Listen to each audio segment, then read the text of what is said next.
Hello, this is Charles from Mazda Rochelle. I'm here to show you how to use Siri. Let's get started. So there's 4 great ways to use Siri. You can play music, answer phone calls, give a text message, or your navigation.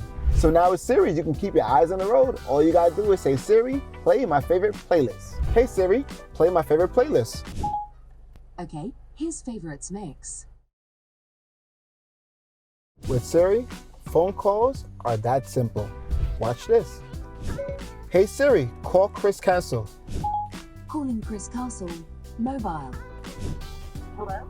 Hey Chris, Hey Charles, how are you? just testing out my brand new car.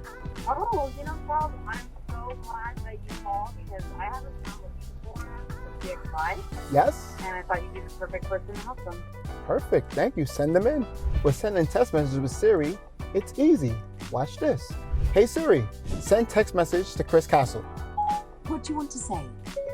Please send over customer's information for deal.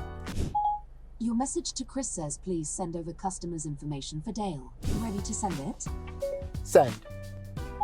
Okay, it's sent. With Siri, forget about messing with your phone while driving. Hey Siri, take me to Mazda of New Rochelle. Getting directions to Mazda of New Rochelle. Once again, this is Charles. Now you understand how to use CarPlay with Siri. For more information, come see me at Mazda of New Rochelle.